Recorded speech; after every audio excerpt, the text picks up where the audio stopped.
Fight fans, welcome to the PBC Podcast, brought to you by Premier Boxing Champions with your host, Kenneth Bouhairie and Michael Rosenthal.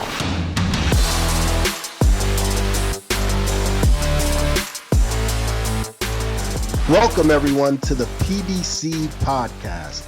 I'm Kenneth Bouhairie, and with me, as always, is USA Today Boxing Junkie editor Michael Rosenthal. We are back for another week of sweet science banter, and we've got a lot of good stuff for you on today's show. Undefeated 122-pound champion Brandon Figueroa will be our guest on this episode.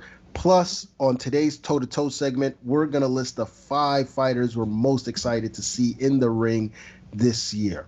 But first, let's talk about some news we've seen since our last episode last week. And we're going to start with Riddick Big Daddy Bowe.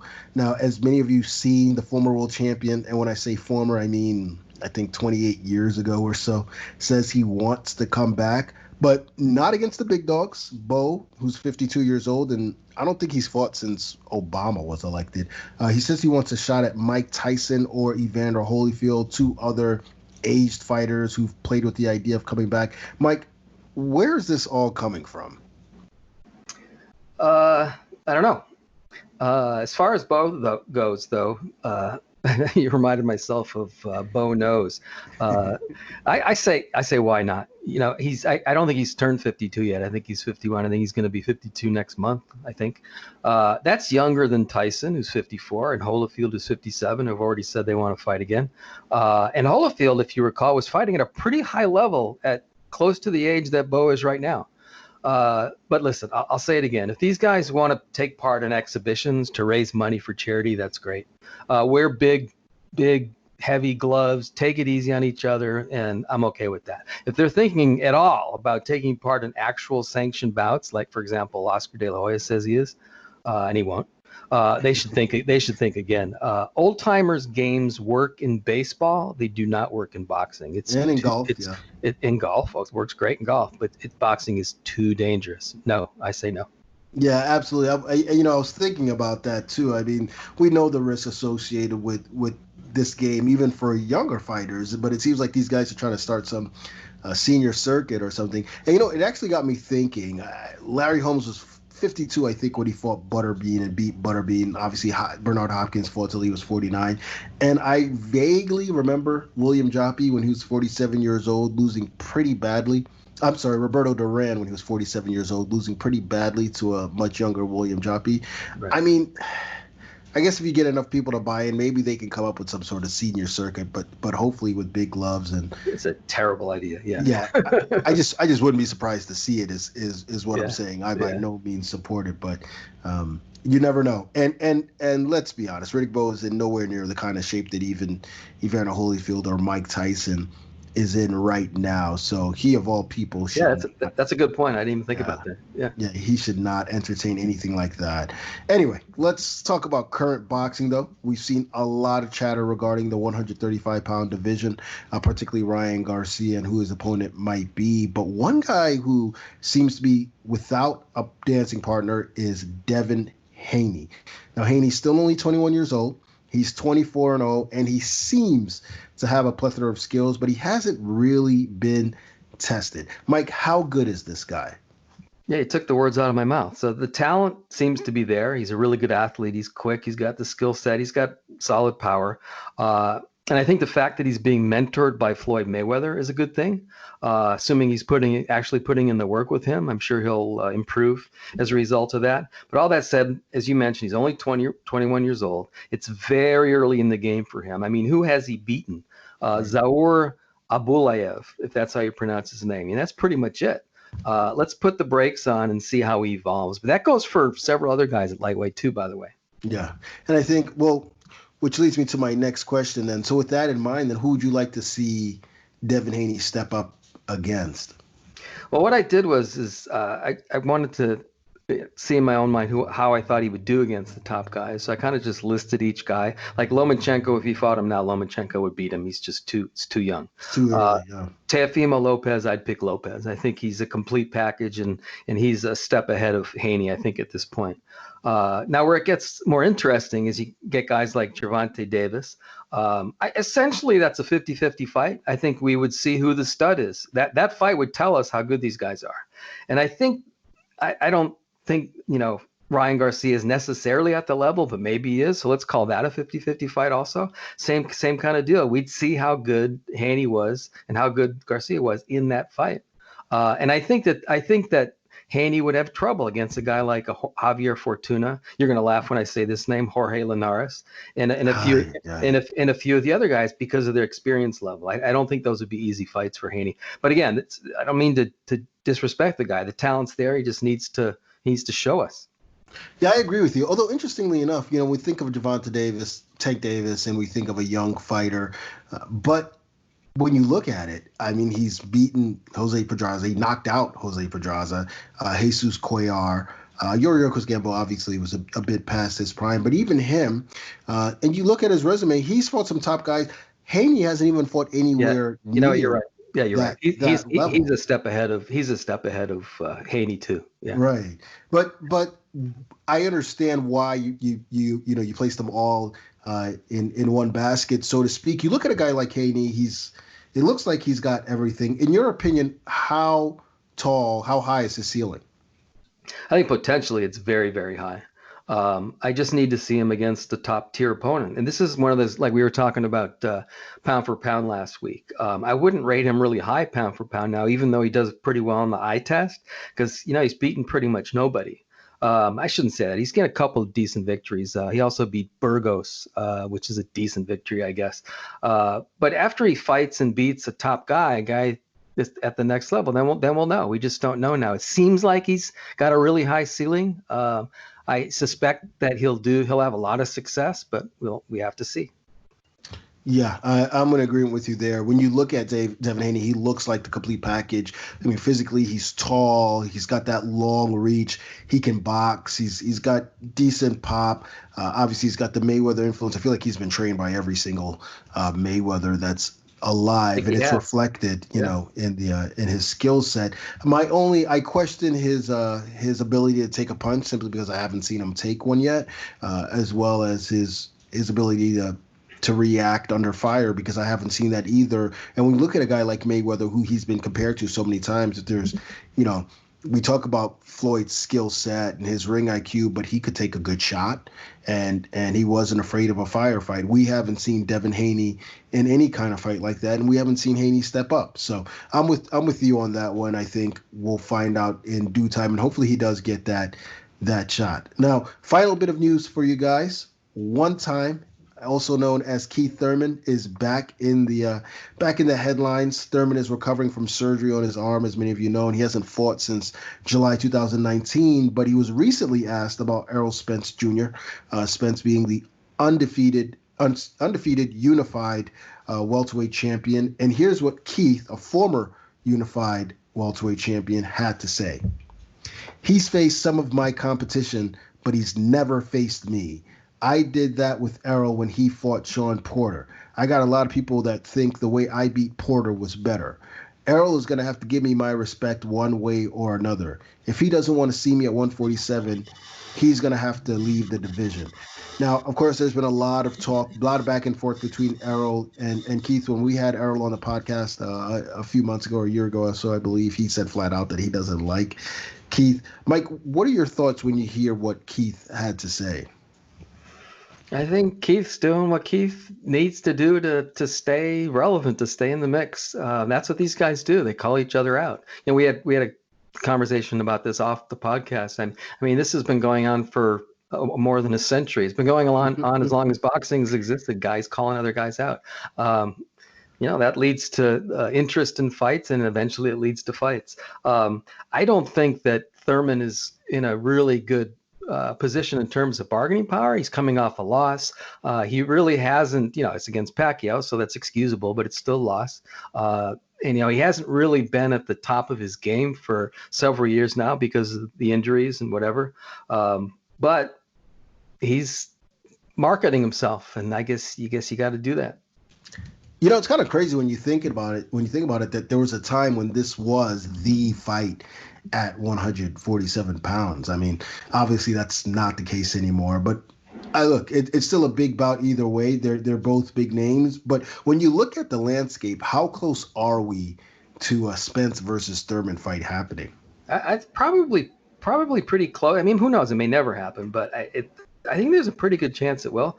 If Spence, let's just assume for a second, the talk is that Spence might fight Danny Garcia. Let's assume for a second that he's going to fight Garcia, and then he wins that fight.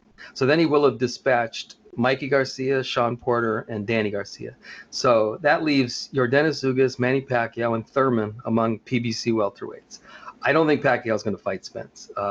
Kind of wish he would. It'd be fascinating, but I don't think he will. And I think Thurman's a bigger fight than Ugas for Spence. So Thurman might be in a pretty good position to fight Spence sometime in the next couple fights. Yeah, it's crazy when I think about it. I think that fight's a lot closer than a lot of people seem to realize. You mentioned if Spence gets past Garcia, and let's say Thurman has a tune-up, although in that same BoxingScene.com article, he mentioned not wanting tune-ups. But let's just say he does for the sake of argument. I could see Spence versus Thurman being next. Like I said, it's still a big fight. Could be. And the build-up would be immense. So who knows? But if that were to happen, let's say Thurman wins a tune-up, Errol comes back, looks good, beats Danny, and it's him versus Thurman. In your opinion, who wins? Okay, so the Thurman who lost to Pacquiao would have almost no chance against the Spence that we've seen. I'm assuming that Spence comes back 100%. But having said that, I'm not convinced that Thurman, who was coming back from his injuries, was 100% healthy against Pacquiao. I think Thurman at his best would push Spence, but I think Spence is a better and tougher fighter, both physically and mentally. So I would pick Spence under any circumstances, but I think Thurman at 100% healthy might push him harder than some people might think. Yeah, the key, again, is like what you said, health and being 100% for both guys, really. And I see a path to victory for both. Look, Thurman might be the hardest hitter Spence has ever faced.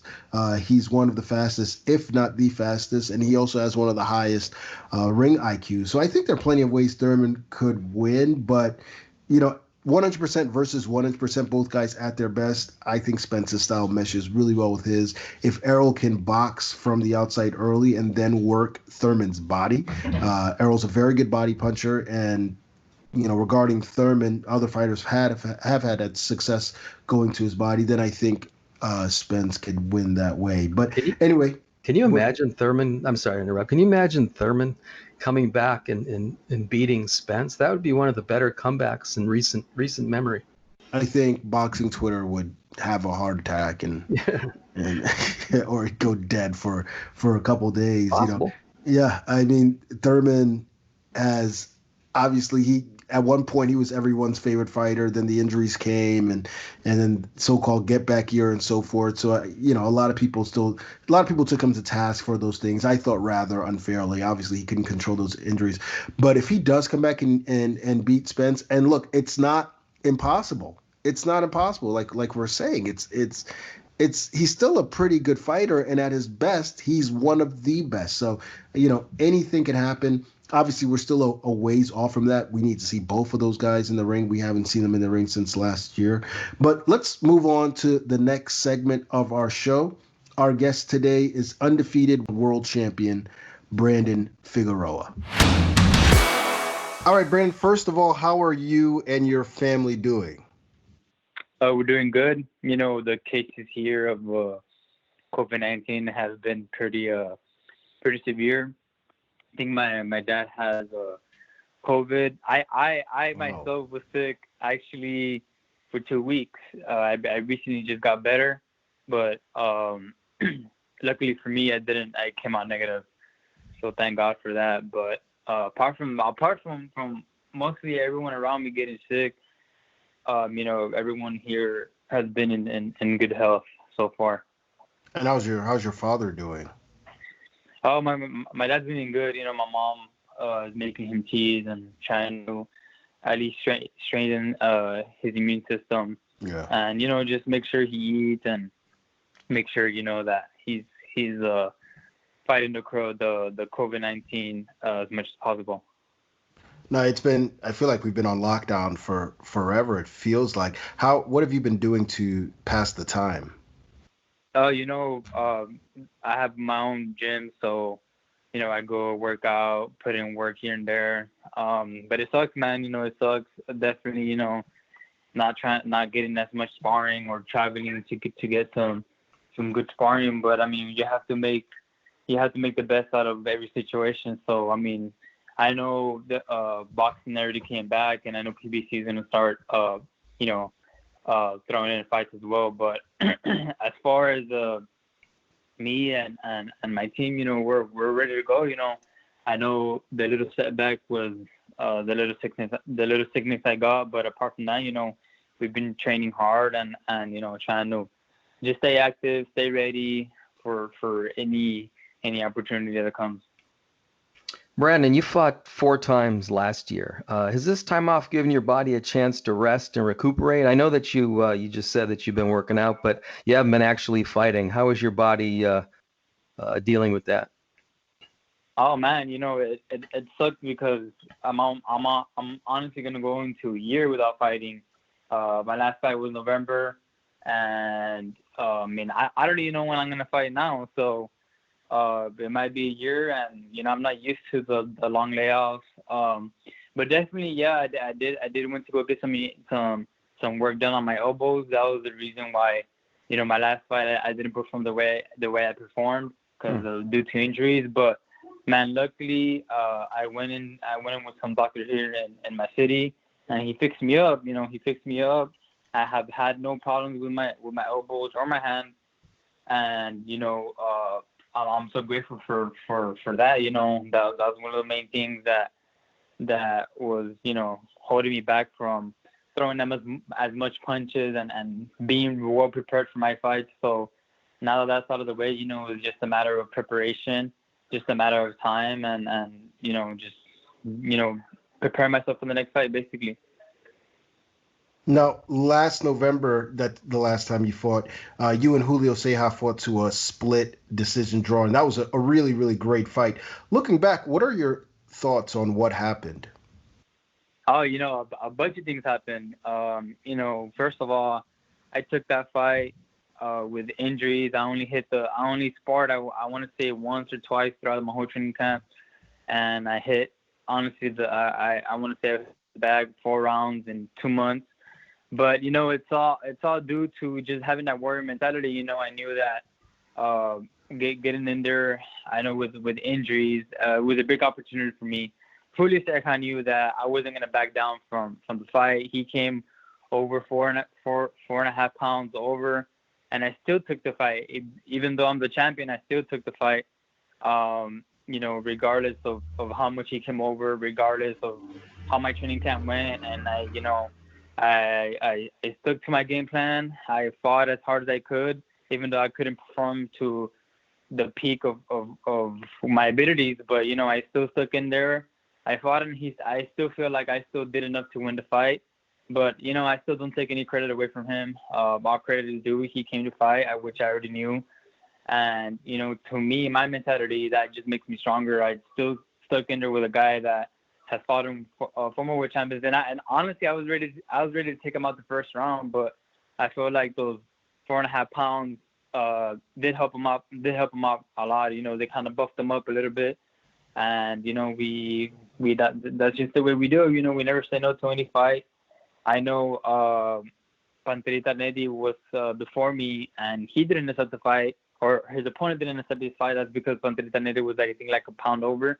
Right. So that just speaks volume, and just having that warrior mentality that I have, and never backing down from a fight. I prepared a lot for that big opportunity, and not only that, but it was my first time fighting in MGM. And honestly, I don't think Julio Ceja went with the mentality to have a fair fight. They took every advantage they got, and I still feel like at the end of the fight, he was lifting up his head like he deserved the win, even though he basically took a lot of advantage. But that's just a fighting game, and we move on, we learn, and we move on. I think I already know the answer to my next question based on what you're saying, but you mentioned, I mean, he did come in 4.5 pounds overweight, which is like another weight class. Looking back, two weight classes. I mean, do you have any regrets about going through with it? No, of course not. I feel like every fight it makes you stronger.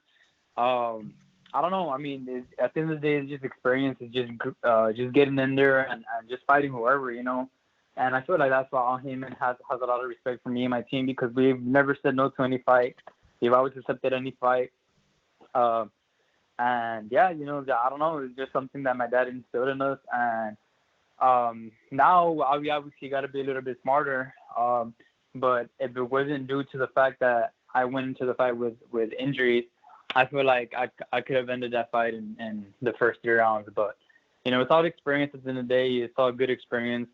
It was a good scrap. That's the best thing that I can ask for is a good fight for the fans, for the TV, for whoever. And, that's what it is. I try to find my best to my ability, but, I couldn't really bring that, the best version of Brandon. But, and I still feel like even though I wasn't at my best, he still couldn't beat me. He still couldn't hurt me, beat me. Yeah, he did win some rounds, but I feel like I did enough to win the fight. But, it's all, like I said, it's all a good experience and, just picking up where we left off. So looking forward, it looks like you'll have a voluntary defense against Damian Vasquez in your next fight. Is that accurate? Oh man, honestly, I don't even know who I'm gonna fight next. Supposedly the mandatory was Ronnie Rios, and then Stephen Fulton wanted to fight me, and a bunch of other fighters. And to be honest, at this point, I don't even care. I just want to fight. I've been anxious to fight. If it's Ronnie Rios, if it's Stephen Fulton, if it's Damian Vasquez, if it's whoever, I'm ready. I'm ready to go.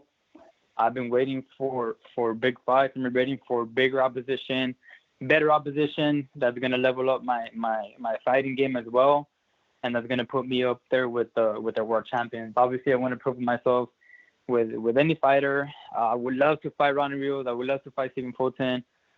Just any fighter that's willing to make a good fight. And I feel like these guys, they're willing to make a good fight. They're willing to come really well prepared and leave it on the ring. That's the best thing that I can ask for from any fighter. They come to fight and let the best man win. And I was going to say, I mentioned Vasquez because I read a report saying that he seems to be the guy. Just out of curiosity, what do you think of Vasquez as a fighter? Damian Vasquez, I don't think I ever heard of him, to be honest. I don't think I ever seen him fight. Well, there you go. I don't. So you really don't care who you fight. Yeah, it's because my dad has talked to. I know my dad has talked to Heyman, and Heyman just said to be ready, and they just threw. They didn't even throw a date at me. They just threw months. They said August, mid-August, or September. That's all they threw at me, and well, that was like, I want to say 2 weeks ago, and then I got sick, and then as of right now, I don't know. My dad's the one that's in contact with Heyman, and he's the one that lets me know, you're gonna fight this guy, get ready, and that's it. But right now, I don't really know who I'm gonna fight, to be honest, or when. So as a matter of right now, I'm just getting ready, trying to stay as focused as much as possible. Even though cases here where I live are rising quickly.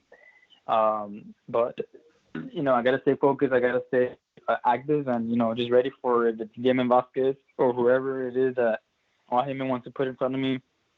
Then I'll be ready for that fight. Now, one of the names you just stated was Stephen Fulton Jr., who's been calling you out pretty much every time a mic is placed in front of him. What are your thoughts on Fulton? Fulton, yeah, I remember a long time ago when he fought Adam Lopez. It was a good fight. We told him that we wanted to fight either one of them because we were all rising prospects.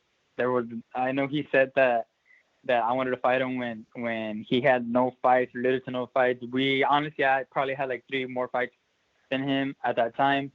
And I called out him and Adam Lopez, and they both said no. And I called out Stephen Fulton again, second time, and he said no. So then while I worked my way up the ranks, I became a champion, and now he's the one that wants to fight me. And so, I mean, I've never backed down from anyone. I don't know where he's getting this from, that I don't want to fight him, that I'm ducking him. You can talk to Heyman. Heyman will let you know that that's not. I'm in the position where I'm at because I've never said no to any opponents that Heyman has thrown at me. And regardless of whatever he says, I mean, if he wants to fight, I mean, I'm ready to fight. You know, I've been looking for that fight since way before I was a champion, and now that I've become a champion now, he's the one that wants to come and fight me and talking that I don't want to fight him. But at the end of the day, I don't like to talk. I mean, I prove myself in the ring, and if the fight's lined up, I line it up. And you know, I've never been scared of anyone. That's one thing that Heyman has always respected from me and my older brother, is that we never care to get in there with anyone. We just want to fight. We just want to make a good fight. That's it. We just want to give fans a good fight. We want to prove ourselves in there, and that's it, you know, and just get to work. And like I said, let the best man win. Now, how do you see a fight between yourself and Fulton, who's more of a boxer? How do you see that kind of fight playing out? I mean, I feel like that fight will play out, honestly. Either we'll go to the decision, or I'll probably end up making him quit. I want to say in the later rounds. I feel like he doesn't have that power. He doesn't have that consistency that I do. And I mean, I don't know. I mean, I think he's a good fighter, but I don't think he's a great fighter to the point where, I mean, the way he's talking, that I'm scared of him or that I'm ducking him or whatever the case may be. But yeah, I mean, I've been looking for that fight too. But I mean, if he didn't want to fight me back then you know, I gotta find other ways to get up the ranks, and now he's the one calling me out. So I mean, I've been waiting to fight him since a long time ago. So if Heyman lines up the fight, well, then let's get it. But I feel like I'll be the bigger man, the bigger man that night, and I'll just take it to him like I do with all my opponents, is breaking down and finish him in the later round. Brandon, undefeated WBC champion Rey Vargas recently joined the PBC family. A unification fight between you and Rey would be like a classic boxer versus a puncher also. Do you like that matchup? Yeah, of course. You know, that you know, there's just 2 Mexican warriors, kind of like Barrera and Morales, you know, those Mexican fighters that will get in there and just leave it all in the ring. You know, I know there's been a bunch of Mexican rivalries that you know, that started, you know, just from one fight. And yeah, I mean, I feel like that fight will be super exciting. It will be a really, really great fight. And yeah, I mean, I would love to, honestly, I would love to fight any of the champions right now. If it's Navarrete, I know it's the one that's I can't really say his name, the one that fought Roman recently. But yeah, I feel like any fight against any of the champions right now would be, honestly, just anyone, because at this point I'm just anxious to get in. You want to get it. You want to get in there. Yeah, I just want to get in there. And at this point, you know, I've never been this long without a fight. So yeah, I mean, I feel like any fight with anyone at this point would just be exciting for boxing. But obviously, a potential big fight with the champions would be even more than exciting. Just one more name to throw out. Luis Neri is also in the mix at 122. So if you had to put these guys in order, like Neri, Vargas, Fulton, and maybe Rios, what would the order be that you'd like to fight them? I'd like to fight them? I mean, I don't know. I mean, they all sound like good fights. I mean, I don't really care, to be honest. Like I said, I just want to mix it up in there with the best, and I feel like mixing it up with the best is gonna make me a better fighter. So I feel like I'm not gonna get good with fighting, you know, guys that are not probably top 5 ranked. So I'm gonna get better with the guys that have been former world champions or are current world champions, or guys that just, you know, just have that skill, that will, that drive, that warrior mentality. And I feel like that's gonna make me better as a fighter as well. Got it. But I mean, I don't know. It's just anyone. I mean, Luis Neri would be an exciting fight. Navarrete, Ronnie Rios, Stephen Fulton. You know, all these guys, I know for a fact will bring out the best version of me. So you're 5'9", which is really tall for a 122-pounder. Do you have any difficulty making weight? Do you think you'll move up at some point? Yeah. I've actually, that's one thing that we talked about at me and my team. Is I mean, now my dad has noticed it. Everyone has noticed it that I'm gaining more muscle mass. I'm just getting bigger.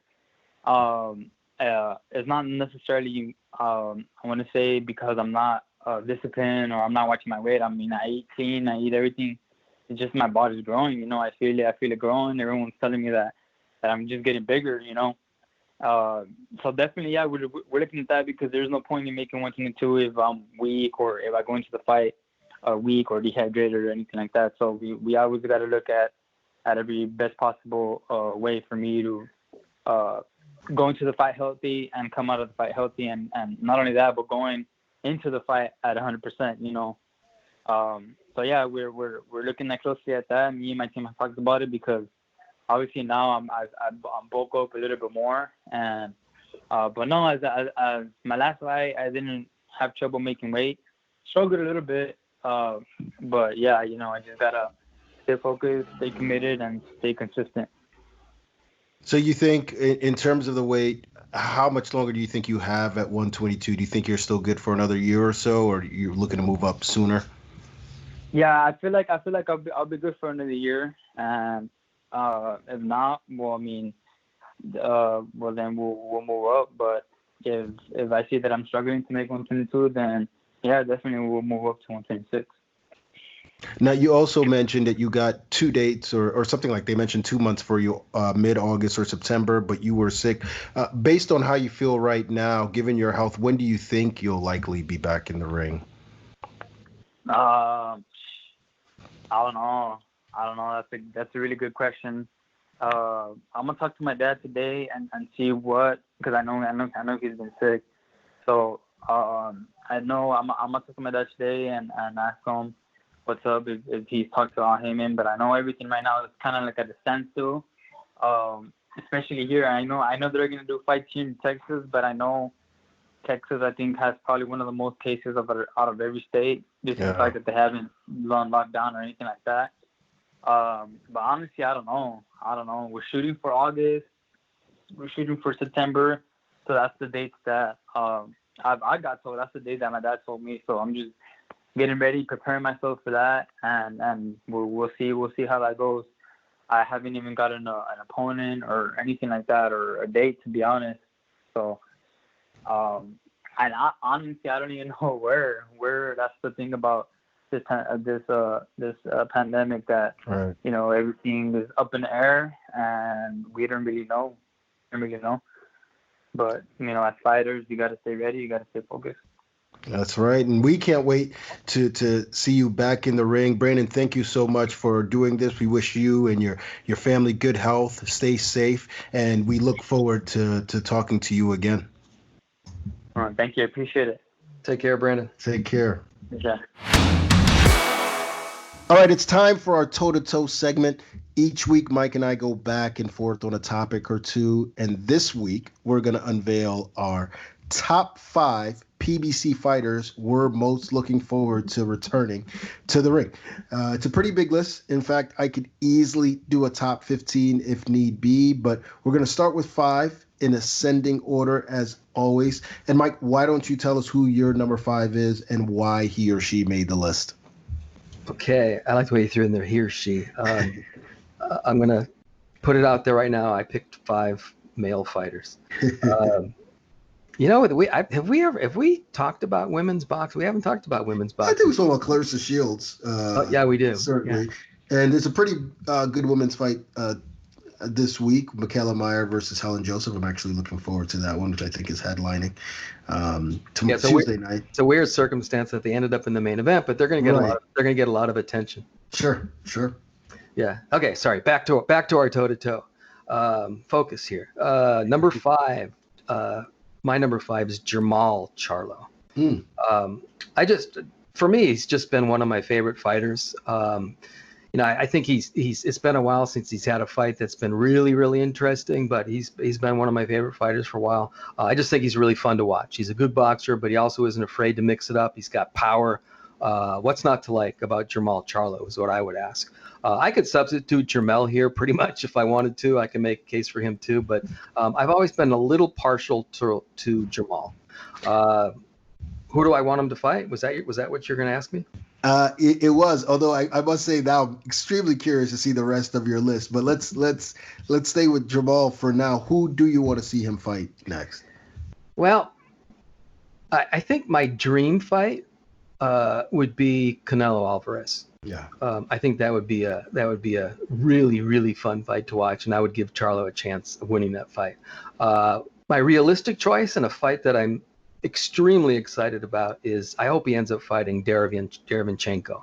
Yeah. I think that's the test that he needs at 160. I mentioned before that he hasn't really had that one real big test at 160. This would be it. Derevyanchenko proved he's the real deal against Jacobs, against Triple G.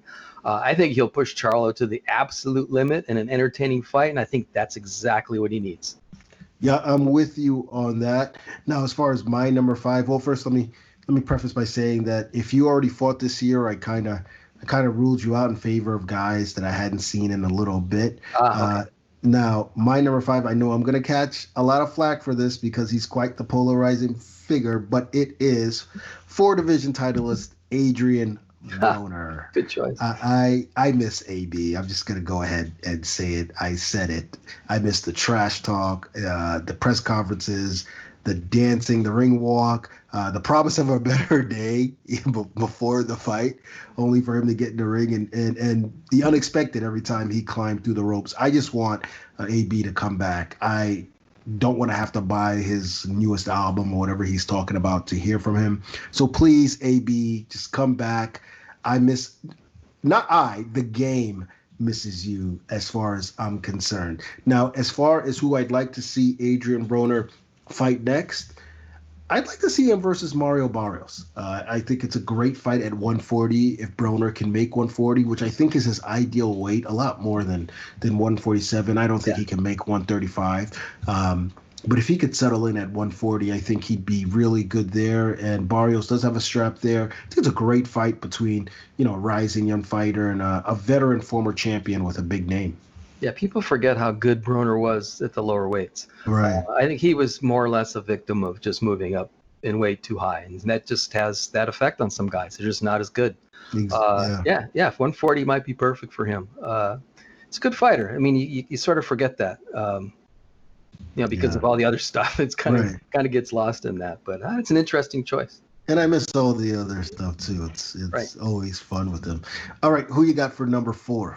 Okay, number 4 for me is Deontay Wilder. Oh boy! Now I didn't do the thing about having not fought this year. I sort of broke it up with the coronavirus pandemic because of this big break. Who do I want to see after the break? So some of these guys, I guess, have fought this year. I still have no idea what Wilder can do differently in the rematch with Fury, but I'm just dying to see it unfold. Maybe he can't do anything to turn the tables, but maybe he really wasn't himself, as even Fury is suggested, and he'll be more competitive in the second fight. All I know for sure is that the drama is going to be really, really thick when they step through the ropes, whenever that happens. And besides everything else, like a guy with that kind of power is just always fun. He's always going to be fun to watch, no matter what. Yeah, and I didn't say. I'm sorry. I didn't say a dream matchup. Because it's obvious he's going to fight Fury. A dream matchup. I'd still like to see him fight Joshua someday. I'm sorry. Go ahead.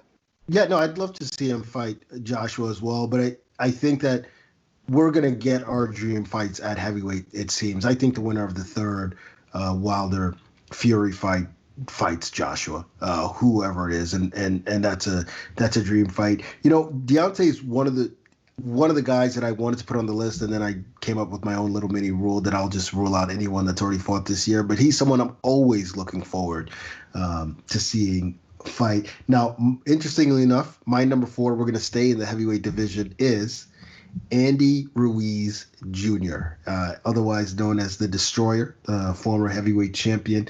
I feel like it's been so long since we've seen him. Obviously, his last performance was disappointing, but he's at a crossroads in his career.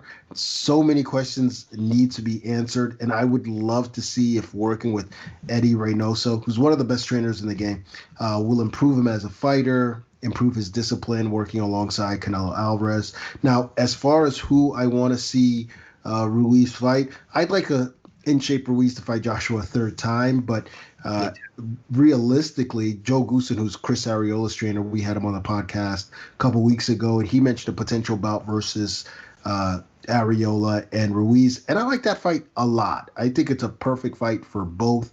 Ariola showed he's still got something left in his tank versus Adam Konaski when they fought, and if Ruiz isn't 100%, he could find himself in serious trouble.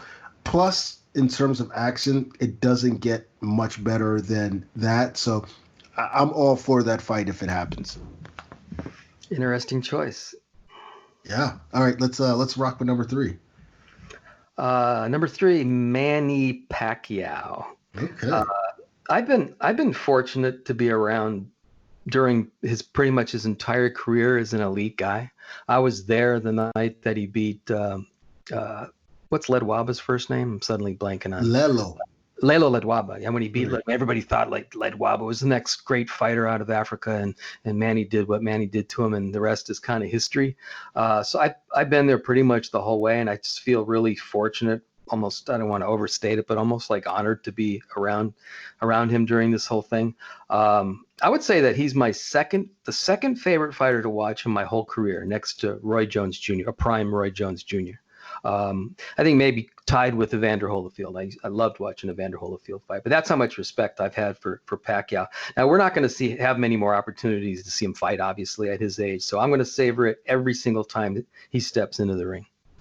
You know, interestingly enough, you just mentioned Evander Holyfield. For some reason, Saturday morning, I woke up, and the first thing I did was watch Tyson Holyfield 1 and 2. And, obviously Holyfield had that great performance. And not to get too far off track, but obviously Holyfield had that great performance in 1.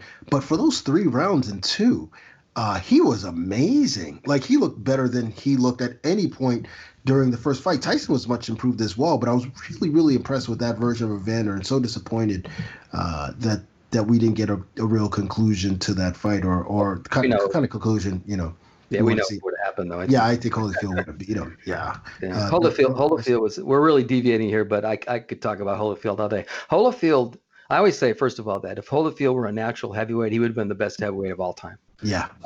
In my opinion. And I think as it is, he's one of the best pound for pound fighters of all time. He was just too small as a heavyweight. Bo was a giant, and Lennox Lewis was a giant. He still competed with these guys, but he was just too small. It's too bad he wasn't a little bit bigger. Yeah, he would have been way up there. He's already way up there. Now, I actually just think about him versus Ali would have been a great fight if he was more of a natural heavyweight. But then again, he was about the same size as Ali, and it still would have been a great fight. A prime Holyfield anyway. He was kind of out of his. A prime Holyfield was like 205 pounds, 210 pounds at heavyweight. I think, once he started moving past his prime at heavyweight, then he got to like 215, 218. Ali was like in his prime was like 215, I want to say. Right. Yeah. So actually, they're similar size. Actually, and even height wise, I don't think there's that. Yeah, about 6'2". Yeah. I think I might have told you this before. I was in one hotel or another, checking into a hotel in Vegas, and there was a guy standing in front of me, and he just looked like an athlete, looked like a boxer. And I'm standing behind this guy. And I'm just trying to think, that guy looks like a middleweight. And he turns around, and it's Evander Holyfield. Wow. Yeah, he just was not a naturally big guy. So what he did, and I recently watched the one of the Bo fights. And I was like, oh my goodness, it was like a heavyweight fighting a middleweight. The size difference was so obvious. Yeah. And he still had the success that he had. But Bo is also not only big, but when Bo was focused and at his best, he was really good. Yeah. Yeah. Holyfield had like a 32-inch waist or something, which is just insane to miss a heavyweight. Wasn't a big guy. Yeah, but we're really deviated here. We went from Pacquiao to Holyfield. Oh, well. Right. Let me list my number 3. Wait. We have to talk about who we want to. I want Pacquiao to fight. I'm sorry about that. We went way off track. All right, let's discuss who do we want to see Manny Pacquiao fight next. So for me, Pacquiao, the ideal opponent for me is both a dream opponent and a realistic opponent. I think the perfect opponent for him is Mikey Garcia. I think they're both small welterweights, really high level of skill. Both guys can box. Both guys have power. Maybe Garcia, pound for pound, has even a little bit more power than Pacquiao at this point. Hell of a matchup. 50-50 fight between two proven guys. I really hope that fight happens. Yeah, I like that matchup as well. I don't know if it happens anytime soon. I don't know if they're going to wait for an audience or what. But Pacquiao versus any of the top welterweights, I think, is a great fight. But I think Mikey's just so perfectly suited for him, not in terms of winning, but just in terms of a matchup for the fans that I'm 100% behind that matchup. Now, my number 3 is Jermell Charlo. Charlo, the WBC World Super Welterweight Champion. He's coming off that brilliant 11th round TKO versus Tony Harrison, where he reclaimed his belt. And I feel like he's in the zone right now. You hear it when he talks, and it's the confidence of a fighter who knows his time is now, and he's on a seek and destroy mission. He wants the glory. He wants it all, basically.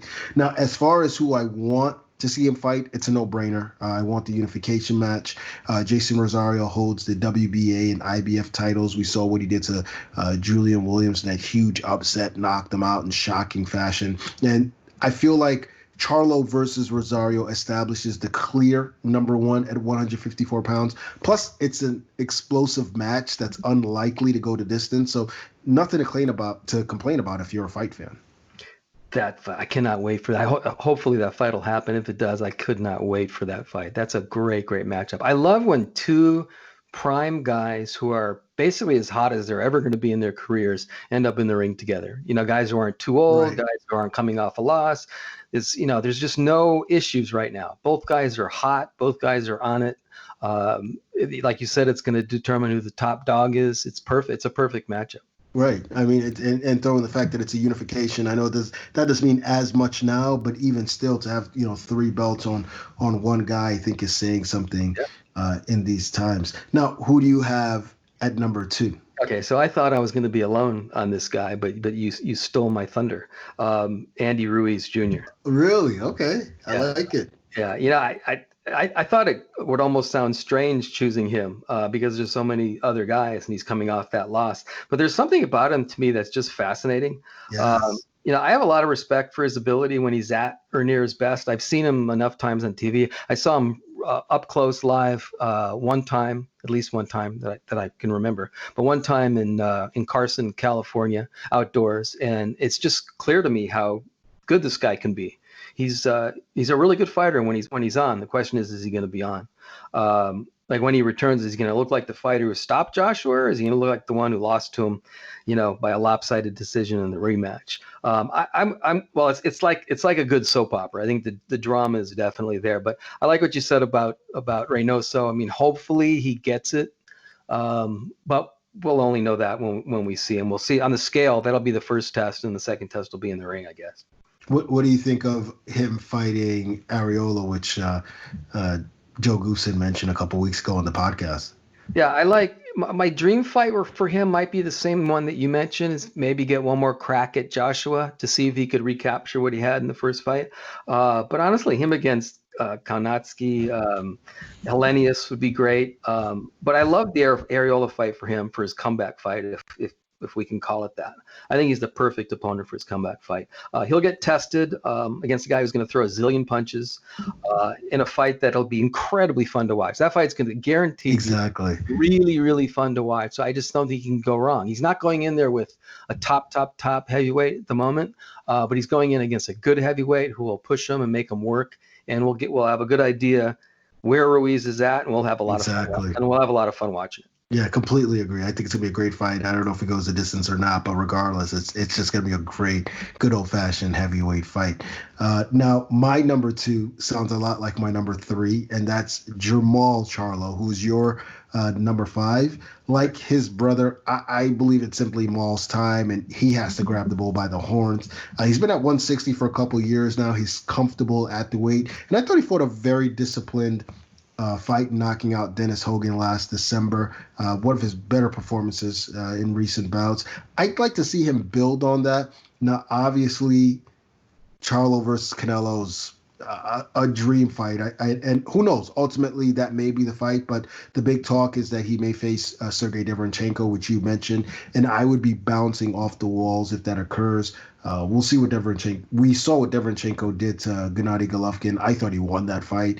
Charlo Derevyanchenko, to me, it's a great fight between elite 160 pounders, and it establishes right now the top fighter at 160. I looking at Canelo as a 168 pounder. So to me, the winner of this fight, and of course Golovkin would have argument, but I think let's just say Charlo beats Derevyanchenko more emphatically than Golovkin beat Derevyanchenko, which wouldn't be that too difficult to do if he in fact won. Then I think Charlo has a pretty good case for being the top middleweight. That's a really good point. I actually hadn't thought about that, comparing him to the Golovkin fight. I also like to see him fight Golovkin, Charlo, but who knows? We're not going that far down the line. Right.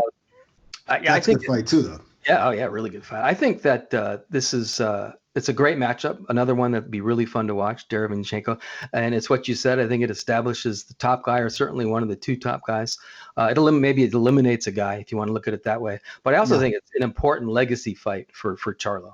I think if he can beat Derevyanchenko, especially if he can do it convincingly, I think that proves how good he is at middleweight, and I think it really changed the way people perceive him. I think right now they already perceive him as a really good fighter. I think he goes up a level if he beats Derevyanchenko.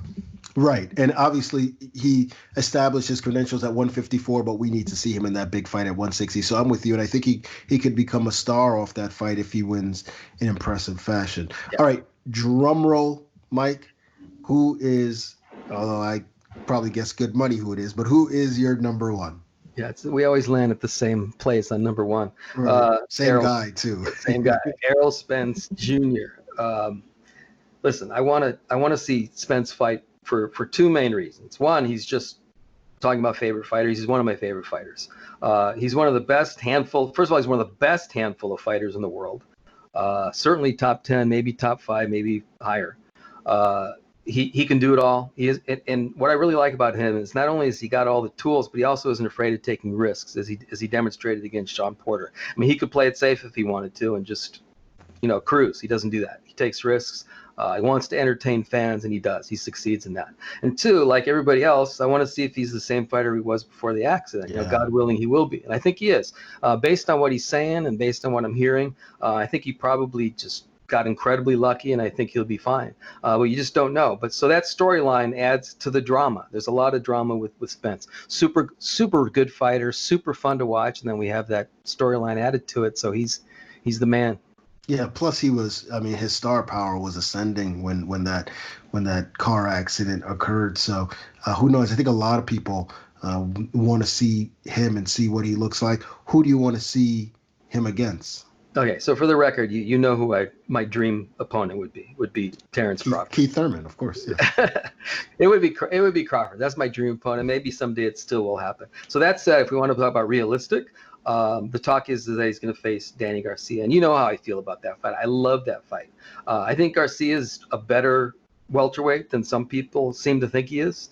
I think he's got more power at welterweight than some people seem to think he has. I think that's a competitive fight with Spence. I think that Danny's going to prove that. I think he's going to push Spence. I don't think he's going to win. I think I'll pick Spence to win, but I think it's a good competitive fight that's fun to watch, and I can't wait to see it.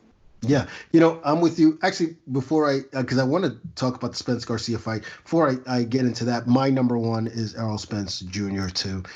He hasn't fought since last September when he and Sean Porter, as Mike alluded to, they gave us basically the best fight of 2019. Spence obviously is the man at 147 at welterweight, and that's the main reason why I want to see him in the ring again. But aside from that, he suffered that serious single car accident back in October, and I remember there were a lot of people then who felt he wouldn't fight again. It looks like he will, and so I'm thankful for that. Now, regarding his next opponent, as you said, he's been talking about Danny Garcia nonstop, and honestly, that's quite a risky fight to take coming off a year layoff and a serious accident. And you mentioned all those things about Garcia. Look, this guy's a 2-division champion. He's crafty as hell. He hits hard with both hands. He can box. He can take a decent shot. Who knows what Spence has or doesn't have going into this fight, have left. And, I know a lot of people would like to see Spence take a tune-up, and it's not a bad idea. But if he doesn't, and he does fight Garcia and wins, my goodness, Mike. I mean, that's a huge statement.